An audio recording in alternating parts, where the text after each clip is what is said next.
In the midst of glory, when the whole world cheered, the young billionaire believed he had everything. But in that very moment, he froze. His ex-wife walked into the hall. Beside her was a 5-year-old boy. The child's eyes, his smile, even the dimples, were a mirror of the man himself years ago. A brutal truth struck his heart. He had a son he had never known, never held, never once been allowed to be a father to. And the most painful part? Behind it all wasn't fate, but the careful hand of his own mother. The woman who had once claimed to act out of love, who had hidden the truth, stripped him of fatherhood just to protect the family's reputation. In that instant, all his pride crumbled. Money, power, fame. What did any of it mean when his own child had been forced to live as a secret?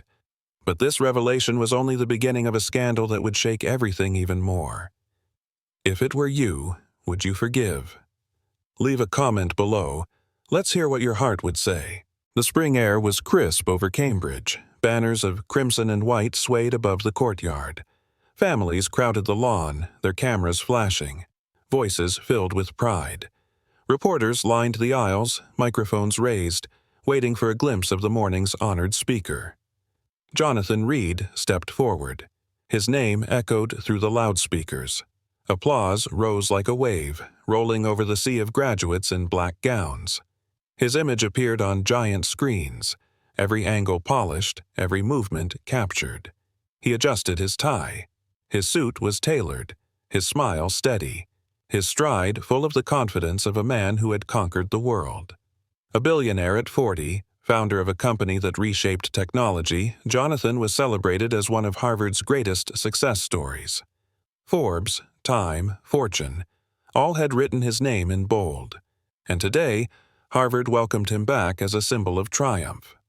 Yet, behind the cheer, beneath the lights, an emptiness followed him like a shadow. Cameras captured success. Crowds saw a man who had it all. But deep inside, he knew there were doors he had closed and voices he had silenced. The crowd erupted again as he reached the podium, unaware that one silent glance could soon unravel it all. Jonathan Reed had not been born into wealth. He grew up in Atlanta, in a neighborhood where cracked sidewalks told the story of struggle. His father left early. His mother worked 2 jobs, pushing him to study, pushing him to dream. From those narrow streets, he carved his way into Harvard with nothing but scholarships and sleepless nights. He studied until dawn, fueled by determination and cheap coffee. Classmates saw only the poor boy with ambition too large. But Jonathan knew he had no choice. Years later, he built his first company in a cramped apartment. What began with borrowed computers grew into an empire worth billions. Investors bowed to his vision. Boards respected his decisions. His mother now lived in comfort she had never imagined. The world admired Jonathan's rise. He embodied the American dream, from poverty to power, from overlooked to unstoppable. But every story hides what it lacks. For Jonathan, success brought wealth, recognition, and influence. Yet it also left him hollow. The late nights had silenced laughter. The deals had buried love. He had gained the world, yet something deeper had slipped through his hands. Today, Harvard cheered for him, but tomorrow, a single truth would shake everything he thought he had built. Among the proud families sat Monica Hayes. Her seat was far from the spotlight, yet her presence carried its own weight. She wore a simple dress, dark and plain, but her eyes held a strength carved by years of endurance. Her gaze followed the stage, unblinking. She had promised herself she would remain calm, no matter what, but inside, memories clawed at her chest. She had loved him once. She had carried their child alone. She had endured nights of silence, mornings of fear, years of whispers she never answered. Beside her sat Christopher, 22 years old, cap tilted, tassel swinging in the breeze, his posture straight, his face a mixture of pride and impatience. He had earned this day through his own merit, his late-night studies, his endless drive, his refusal to surrender. Christopher glanced at his mother and smiled. She returned it, though her heart trembled. For him, this was a day of victory. For her, it was also a day of reckoning. The stage lights glared. Jonathan stood at the podium, unaware of the storm waiting beyond the first row. Monica's hands clenched together in her lap, her breath steady. She knew the moment was coming, and when it came, nothing would ever be the same. Jonathan cleared his throat, ready to begin. The hall hushed. Thousands of eyes fixed on him, waiting for the words of success and wisdom. He looked out across the sea of faces. At first, he saw only blur. Caps, gowns, eager smiles. Then his gaze stopped. There. She was there. Monica. Her hair shorter now, her face marked by time, yet still radiant, still unforgettable. She sat a dozen rows back, her posture strong, her expression guarded. And next to her, Jonathan's chest tightened. A young man stood among the graduates. His smile flashed. His eyes carried a fire Jonathan knew too well. The same dimples, the same sharp line of the jaw. Jonathan's grip tightened on the podium. His notes blurred. Words fled. His voice caught in his throat. The crowd waited, confused by his pause. Cameras clicked. Murmurs rippled through the audience. Margaret Reed, seated in the front, tilted her head, her lips pressed thin, watching him falter. Jonathan's heart pounded. In an instant, the empire, the accolades, the applause, all of it dissolved. Before him stood the son he never knew, and the woman he once swore he would never lose. And in that single frozen moment, his entire world collapsed. The silence in the hall pulled Jonathan backward in time. Suddenly, he was 19 again, standing on Harvard's stone steps with Monica by his side. She had been fire in the classroom, never afraid to challenge professors, never afraid to laugh at him when he stumbled. They studied together in the library until dawn. She would tap his arm when he drifted, whispering formulas he had forgotten. He brought her black coffee, she teased him with chocolate bars. Nights of exhaustion turned into nights of laughter. When the world dismissed him as the poor boy from Atlanta, she saw something else. She believed in his ideas, in his restless drive, in the dream no one else understood. Her hand in his made the impossible feel simple. He remembered the winter they married. A small ceremony, no family, only friends who cheered. He remembered her smile under the snow, the way she whispered, "We'll make it, no matter what." That promise had carried him through sleepless years. It had carried him through hunger and doubt. And yet, somewhere along the way, he had let it slip through his fingers. The memory cut deep. Because looking at her now, Jonathan knew he had once held everything and lost it. The memory shifted. His mother's voice echoed, sharp and cold. "Jonathan, she is not our kind." He had stood in the parlor of their home, Monica beside him, her hand tense in his. Margaret's eyes swept over Monica with disdain. Her words dripped with poison wrapped in civility. "She comes from nothing. She doesn't understand our world. She will hold you back." Jonathan had argued, but every sentence was met with her cutting tone. His mother never named the truth, but he felt it. Race, class, the quiet prejudice hidden behind her polished manners. Monica heard it too. She stood tall, refusing to bow her head, but the wound was already carved. Margaret repeated her warnings every chance she had, at family dinners, in passing conversations, over the phone at midnight. Always the same message: leave her, you are destined for more. Jonathan had tried to resist, to shield Monica from the weight of those words, but the whispers lingered, feeding doubt, feeding pride. In those days, he thought ambition could drown the noise. Yet even then, he saw the hurt in Monica's eyes, the way she folded into silence after every encounter, and still, he let his mother's voice shape the path ahead. The memories darkened. Success came, but with it came distance. Jonathan's company began to rise, demanding every breath, every moment. Investors filled his calendar. Deadlines swallowed their nights. He told himself it was temporary. He told himself she would understand. But Monica's eyes grew heavy. Their home, once filled with laughter, now echoed with silence. Small arguments became sharp battles. Words turned to wounds that could not heal. She begged him to stand by her when she buried her father. He chose a product launch instead. She asked for one evening together on their anniversary. He answered emails until dawn, and always the shadow of Margaret lingered. She is not for you, Jonathan. Let her go before she destroys what you've built. One night, the shouting broke something inside them both. She accused him of choosing ambition over love. He accused her of not understanding the burden he carried. The room fell quiet after the storm, but the damage was done. The next morning, the papers were signed. Divorce, a clean break, or so he thought. In truth, nothing about it was clean. The memory of her tears burned deeper than any victory, and yet he let her walk away into silence. After the divorce, Monica vanished. No phone calls, no letters, no email address that worked.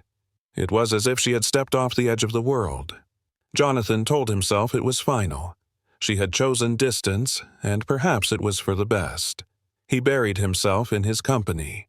He worked until exhaustion dulled the ache. He convinced himself the marriage had been a youthful mistake, a chapter closed. His mother was quick to soothe his doubts. "You are free now," she told him, "free to focus, free to rise without distraction." He believed her, at least he tried to, but there were nights when success felt like ashes. He would wake in the penthouse, surrounded by glass and steel, and realize the silence was heavier than any burden. He had built towers, but they did not keep out regret. Years rolled on. Awards filled his shelves. The world praised his discipline, his brilliance, his vision. But no one asked about the shadow he carried, and Jonathan never spoke of Monica again. Until today. Until this moment, when the crowd faded and the faces blurred, except for hers and the son who bore his reflection. The hall was waiting. Jonathan's hand gripped the podium, his eyes locked on the woman and the son who had shattered his composure. He tried to speak. His voice cracked. He cleared his throat. He forced a smile, but the words would not come. The speech he had prepared, about innovation, perseverance, the future, was gone. Murmurs stirred through the audience. Reporters leaned forward. Cameras flashed, capturing the moment the polished billionaire faltered. From the front row, Margaret raised her brows, her expression sharp with warning. To the world, she appeared concerned. To Jonathan, she was a reminder of chains he thought he had broken. The silence stretched too long. Whispers grew louder. Students exchanged puzzled glances. Professors shifted in their seats. Jonathan set his notes aside. He looked once more at Monica, then at Christopher. His chest ached, his breath shallow. He began, then stopped. The hall held its breath. The weight was too much. He stepped back from the microphone. His heart pounded as he left the stage, ignoring the confused applause that followed. Behind him, the ceremony continued. But for Jonathan Reed, everything had stopped. The past had returned. The truth stood before him, and nothing would ever be the same. Jonathan pushed through the back doors of the auditorium, the roar of applause fading behind him. His chest burned. His eyes scanned the crowded hallway. Then he saw her. "Monica!" he called, his voice rough. She stopped. Slowly, she turned. Her face was calm, but her eyes were hard, cold with 22 years of silence. He stepped closer, breath unsteady. "It's really you." Her lips tightened. "You should go back to your stage, Jonathan. They're waiting for you." "I don't care about them," he whispered. "I care about—" "Care?" The word cut sharp. "You cared once. Then you let me disappear." He reached out, but she stepped back. The space between them felt like a chasm carved by years of pain. "Why didn't you tell me?" His voice broke. Her expression wavered, but only for a moment. Then the steel returned. "Because you never asked." The hallway around them buzzed with movement. Students hurrying past, families chatting, unaware of the storm unfolding. Jonathan swallowed hard. After all these years, he finally stood before the woman he had lost. But her gaze told him the distance was not easily crossed. Not now. Not yet. "Mom?" The voice came from behind her. Monica turned, and Jonathan's eyes followed. A young man stood there, tall and poised in his graduation gown. His cap hung loosely in his hand. His features, sharp, familiar, struck Jonathan like lightning. The young man looked from his mother to Jonathan, puzzled. "Who is he?" Monica's breath caught. She hesitated. Before she could answer, Jonathan stepped forward, his heart pounding. The word stuck. His throat closed. The young man's eyes narrowed. "Why is he talking to you like that, Mom?" Jonathan saw it clearly now. The same dimples, the same fire in the eyes. His reflection, 20 years younger, stood before him. Monica placed a hand on her son's arm. "Christopher, it's fine. Let's go." But Christopher didn't move. His gaze fixed on Jonathan, firm, guarded. "I asked you a question. Who are you to my mother?" Jonathan's chest tightened. He opened his mouth, but no answer came. The truth was too heavy to release here, in this crowded hall. Christopher's jaw tensed. He stepped protectively closer to Monica. Jonathan's breath shook as realization pierced deeper. This was his son, and he had no right to claim him. Monica broke the silence. "Not here," she said firmly. Her hand pressed Christopher's shoulder, steadying him. She turned to Jonathan, her voice low but clear. "If you want to talk, it won't be now." Jonathan nodded quickly, desperate. "Then when? Please, tell me when." Her eyes locked on his, cold but wavering. She weighed the years, the pain, the risk. Finally she spoke. "Tonight. 8 o'clock. The Charles Hotel." Relief surged through him, almost knocking him unsteady. "I'll be there." Her tone sharpened. "No assistants, no reporters, and absolutely not your mother. If you bring anyone, don't bother knocking." Jonathan swallowed hard. "I promise. Just me." Christopher glanced between them, suspicion dark in his gaze. "Mom, what's going on?" Monica drew him close. "Later," she whispered. "We'll talk later." Jonathan wanted to say more, but she turned away, guiding her son through the crowd. He stood frozen, watching them disappear into the sea of gowns and voices. The world around him cheered for the graduates. But for Jonathan, the only moment that mattered was set for tonight. A door had opened, thin and fragile. One chance to face the truth. One chance not to lose her again. By evening, the city buzzed with headlines. "Billionaire walks off stage." "Jonathan Reed abandons Harvard speech." "Secret family?" Clips of his silence spread online within hours. Social feeds lit up with speculation. Some said nerves. Others whispered scandal. The photograph of him frozen at the podium became a meme overnight. In his penthouse, Jonathan ignored the screens, but his phone would not stop. Reporters, board members, old classmates, all demanding answers. And his mother. Margaret called again and again, her name flashing on the screen. Her messages grew sharper with each ring. "Jonathan, what are you doing? You embarrassed yourself. Call me back immediately." He silenced the phone, pacing the room. The city outside glittered with lights, but his mind churned with one thought. 8 o'clock. The Charles Hotel. The world wanted explanations. His company wanted stability. His mother wanted control. But Jonathan wanted only one thing: to face Monica, to face Christopher. As the headlines spiraled and the pressure mounted, he realized something he had never admitted. The world could wait. Tonight, he would find the truth. And for the first time, he no longer cared what the cost might be. The Charles Hotel stood quiet under the night sky. Jonathan arrived early, his steps quick, his chest tight. He checked his watch. 7:55. 5 minutes until the door might open. He walked the hallway lined with patterned carpet, every second stretching like an hour. Room 412 waited ahead. His palms were damp. Finally, he lifted his hand and knocked softly. The door opened. Monica stood there. No dress, no makeup, only a sweater and jeans. Simpler, sharper. Her eyes held no welcome. "Come in," she said. Her voice was flat, controlled. He stepped inside. The suite was small, ordinary. A half-eaten pizza on the table. A stack of textbooks spread beside it. A backpack leaned against the chair, patches stitched into its fabric. Jonathan's chest ached at the sight. These were traces of a life lived without him, a life built in his absence. "Where is he?"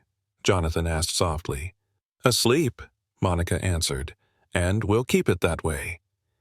He nodded, glancing again at the little signs of his son's world: ink pens, sneakers by the bed, a laptop still open. This was not a stage, not an empire.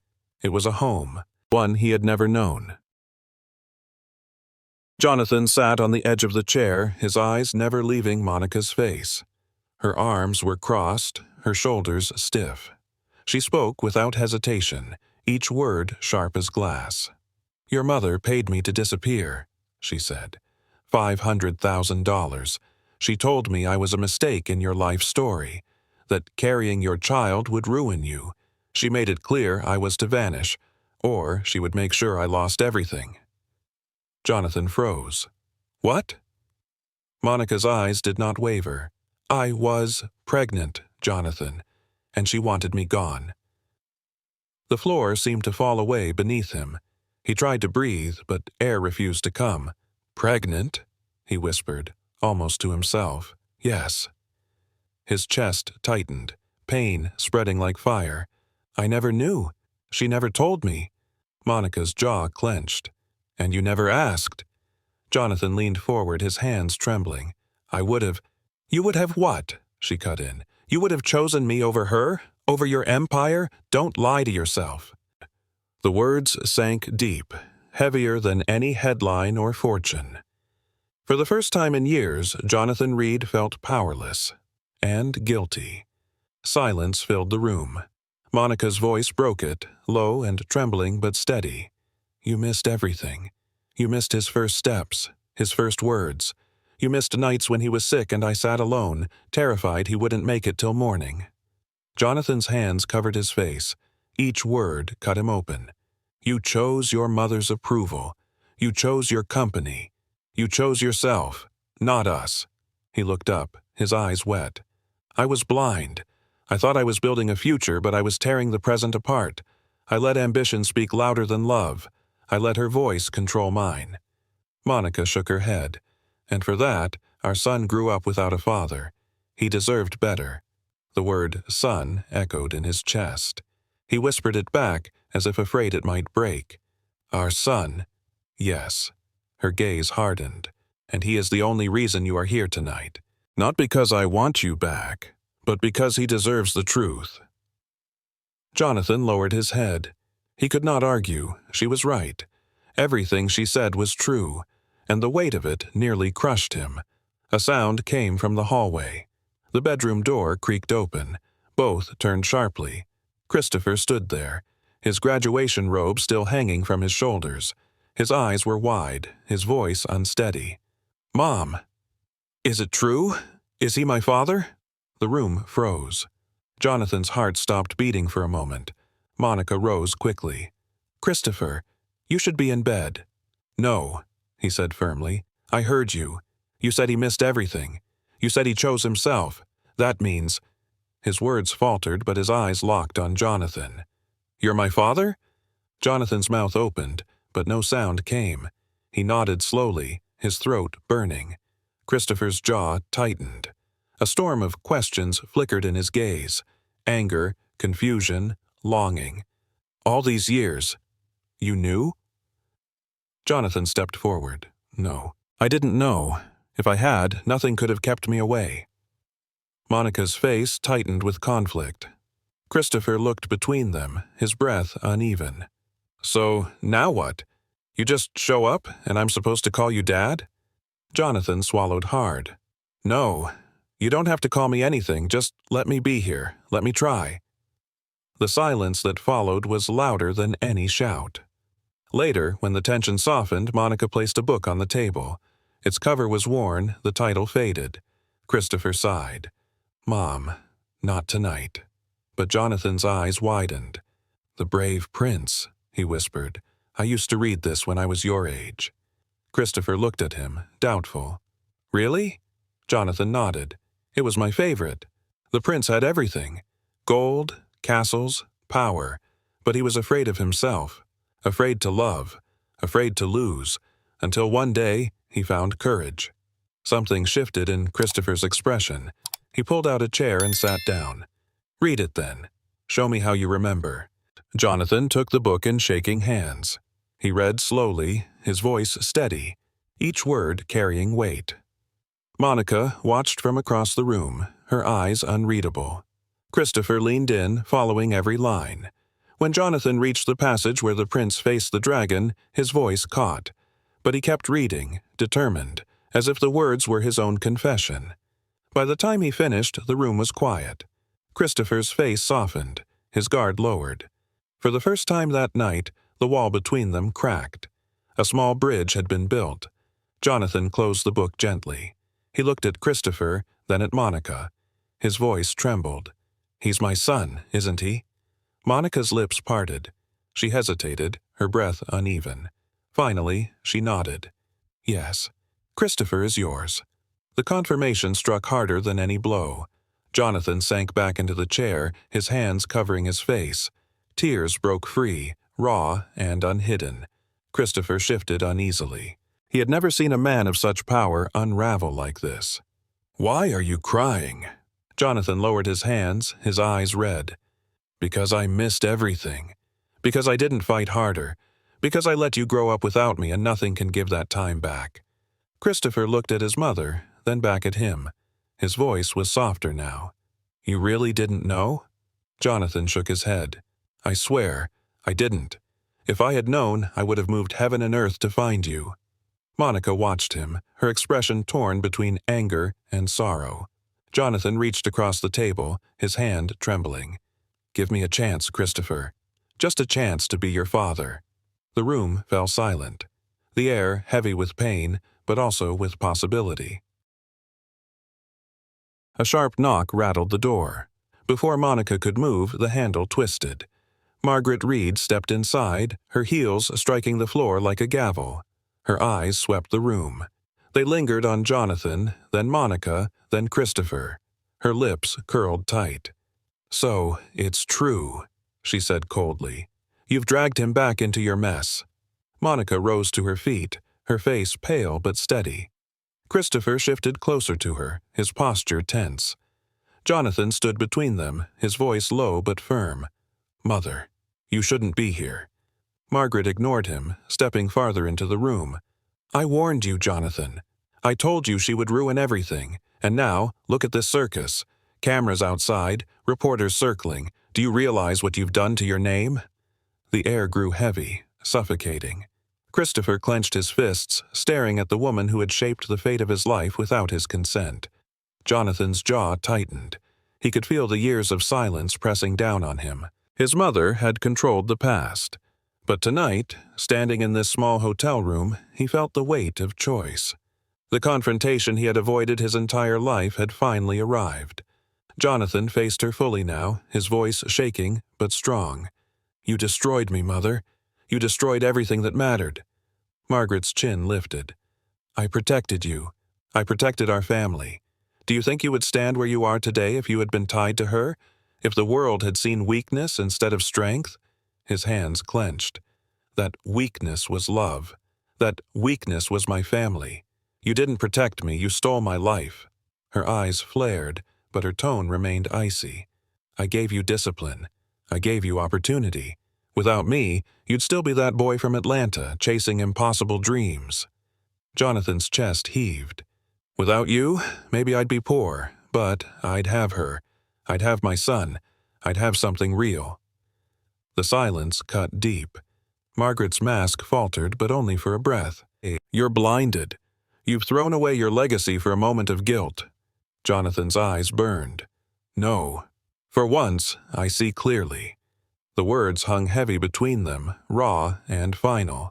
For the first time in decades, Jonathan Reed no longer feared his mother's voice. Christopher stepped forward, his voice steady, though his hands shook. "I've listened long enough." Both Jonathan and Margaret turned. His eyes locked on her, sharp with truth. "You don't even know me, yet you decided my life before it began. You called my mother a mistake. You erased me from his story." Margaret stiffened. "I did what was necessary." Christopher's voice rose. Necessary for what? For your reputation? For his name in magazines? He drew a sharp breath. I don't need your legacy. I don't need your money. I need a father. The words struck like thunder.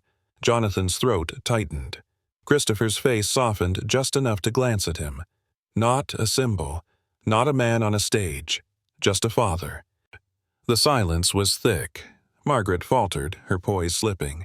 For the first time she had no answer. Jonathan stepped closer to his son, his hand trembling at his side. The truth, spoken through Christopher's voice, pierced deeper than any accusation. Margaret turned away, her pride shaken. The empire she built with silence had cracked, and her grandson had delivered the blow. By morning, the world knew. Headlines blared across every platform. Jonathan Reed's secret son. Photos of Christopher in his cap and gown filled news feeds. Commentators debated betrayal, morality, legacy. Stocks wavered, board members panicked. Jonathan sat in his office, phone buzzing nonstop. Reporters camped outside the building. His COO begged for a statement. The market needs stability, she urged. Margaret stormed in, her voice sharp. You must deny it.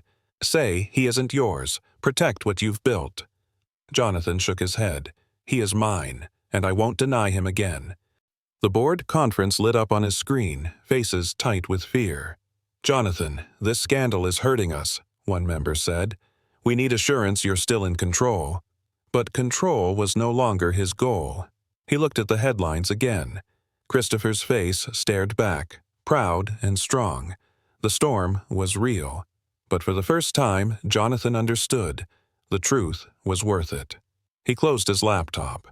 I'll face them tonight, not as your CEO, as his father. The room fell silent. Outside, the cameras flashed. Inside, Jonathan Reed prepared for the cost of honesty. That evening, Jonathan stepped before the press. Flashes lit the air, questions fired in every direction. He raised his hand, his voice calm but steady. Yes, Christopher Hayes is my son. He always has been, though I did not know. I will not hide it, and I will not apologize for choosing him now. Reporters shouted, chaos rising. But Jonathan continued. For years, I believed my worth was measured in numbers and headlines.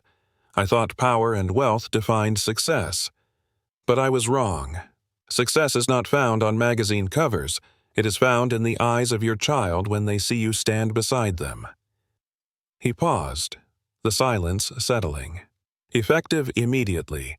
I am stepping down as CEO.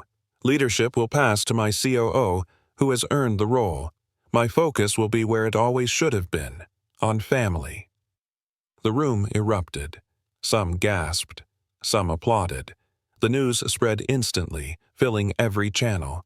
Jonathan stepped back from the podium, shoulders lighter than they had been in decades. For once he had chosen not his empire, but his heart. And in that choice, redemption began. Late that night, Monica sat by the window, the letter from Oxford in her hands. The fellowship offer gleamed like a door to a brighter future. 6 months of research, teaching, and recognition she had worked her whole life for.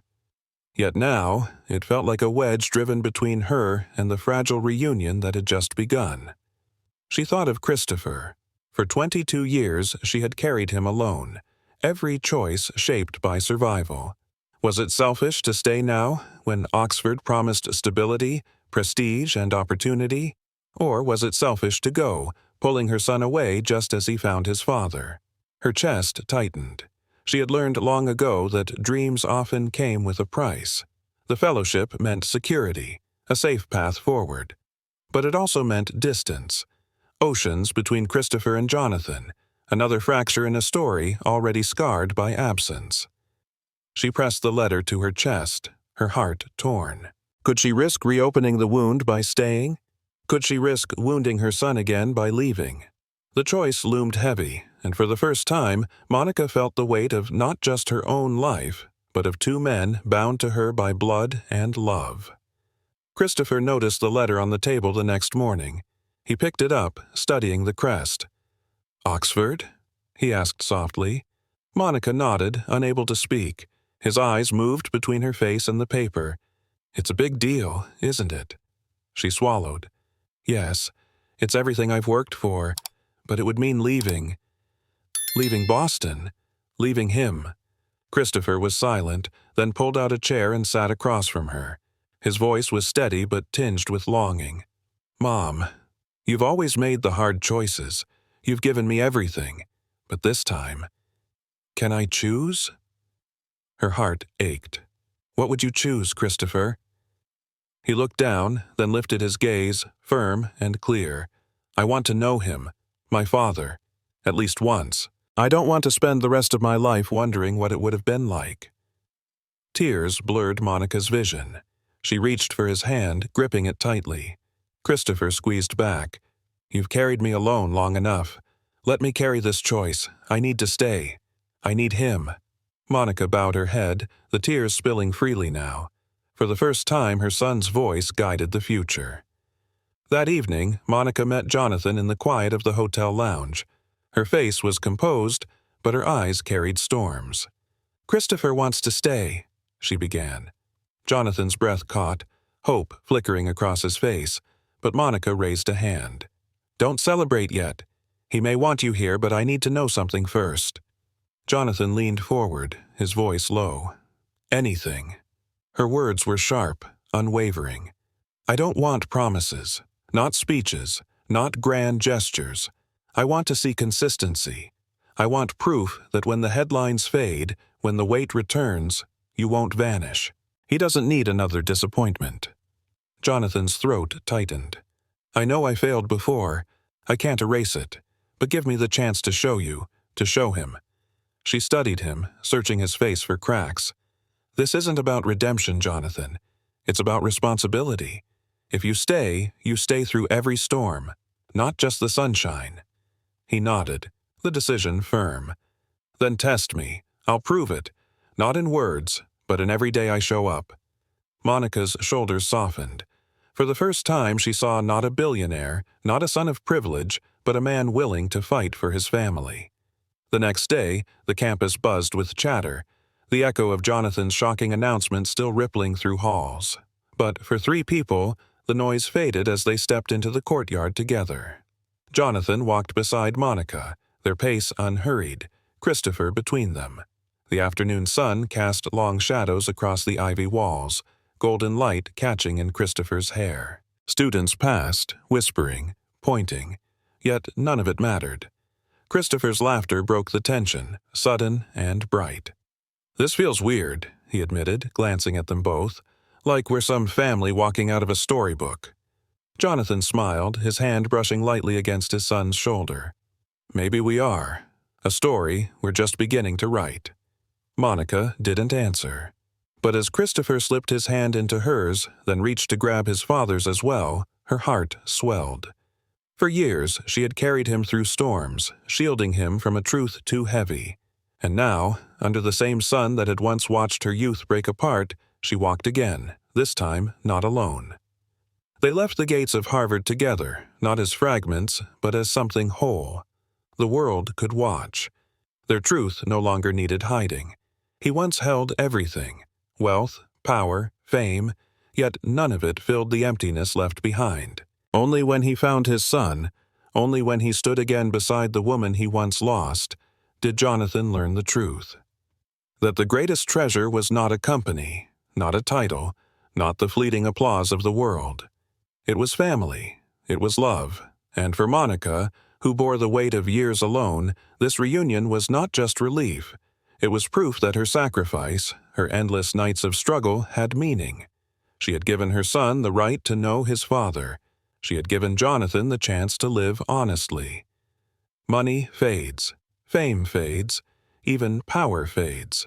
But love, the right to love and be loved, remains the one gift worth fighting for. If this story touched your heart, share it with someone who needs hope. Because somewhere, another mother is carrying her burden alone. Somewhere, another child is waiting for truth. And if you want more stories of tears, redemption, and the courage to love again, subscribe and stay with us. Because the greatest stories are not about riches. They are about hearts finding their way home.